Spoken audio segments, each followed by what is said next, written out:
Now, Felipe Massa is starting out with his new team in Formula One. That's Williams. After his 8-year stay at Ferrari came to an end, Massa has been pleased with his car during testing in Jerez, and he's also impressed with his teammate, Valtteri Bottas. I think he's a very good driver. I think he did a very good championship last year. He's very calm, you know, not talking too much, but a nice guy. And I'm sure we can do a very good job together, you know, to make the team as competitive as possible. So I'm really happy, you know, to have him as my teammate. How strong a package is this Williams with the Mercedes engine in particular? Renault are having problems. I think it's a good feeling, you know, what I feel today.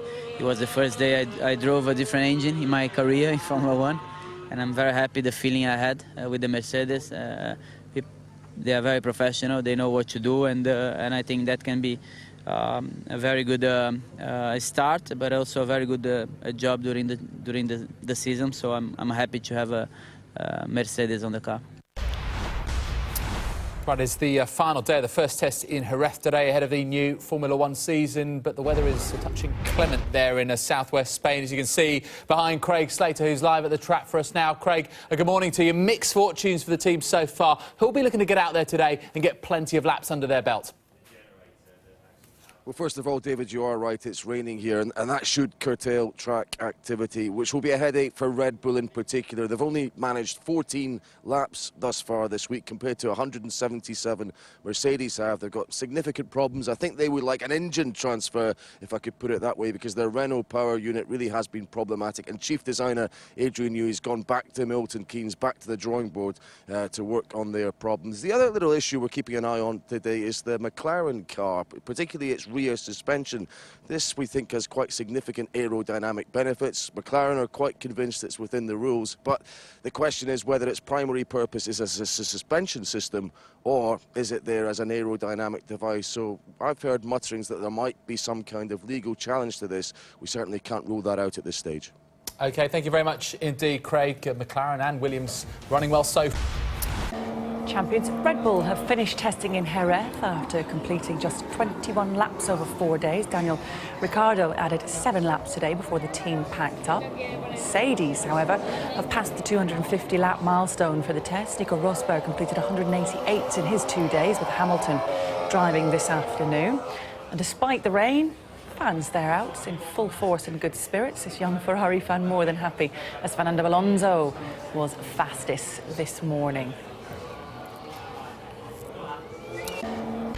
Champions Red Bull have left testing in Jerez early after completing just 21 laps. Daniel Ricciardo added 7 laps today before the team packed up. Mercedes have passed 250 laps for the test. Nico Rosberg completed 188 over 2 days, with Lewis Hamilton driving this afternoon. And despite the rain, fans in good spirits. This young Ferrari fan more than happy, as Fernando Alonso was fastest this morning. The world champions are in trouble. I don't think we can put it any simpler than that. Everybody's come here to get all the bugs out of their system, to shake down their cars and get them ready for the next test in Bahrain in the Middle East in a couple of weeks' time. That next test is meant to be all about getting the cars faster. Instead, Red Bull will go to Bahrain still not knowing whether they've fixed their overheating problems. And that's a big drawback for them and could affect how they do in the first part of the season. And now, hi there, Craig. It's been another frustrating day, we hear, for the world champions Red Bull. It has. Their pre-season simply hasn't got started. A tough day, a tough week for them. They actually gave up at lunchtime today. Daniel Ricciardo managed just 7 laps in the car. It is all about piling up the number of aggregate laps you can do at this stage. Teams are working on reliability. This week, Red Bull have only had 21 laps on the track. Compare that to Mercedes, they've had 309. The problem is with their engine, their powertrain, partly the energy recovery system. So it's a battery problem, if you like. It's how the various parts of this energy unit interact with the battery. But despite that, you couldn't turn off Daniel Ricciardo's megawatt smile. He came out with some fighting talk when he spoke to us afterwards. He thinks Red Bull have the talent to turn this situation around. I don't think it adds pressure, you know. I mean, for all we know, you know, they could be racking up a lot of laps, but they could be you know, a second off the pace, who knows? So we're not going to read into it. As I said, obviously we would have loved to have done more laps. Even for me, you know, I came here to drive, but we're not going to get down about it, no.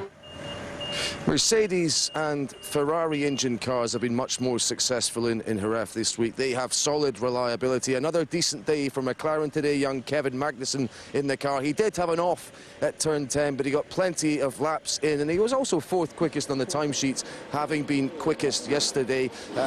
Fernando Alonso put in the most laps. He briefly headed the timesheet mid-afternoon, but 115 circuits of the track today is a good day's work for Ferrari. They can look back on this week with a lot of satisfaction, but significant progress for Williams as well. One of the worst seasons in their history last year. They barely scraped a point, but Felipe Massa topped the timesheets today. He also had 86 laps on track, so a very successful day for him, having moved from Ferrari.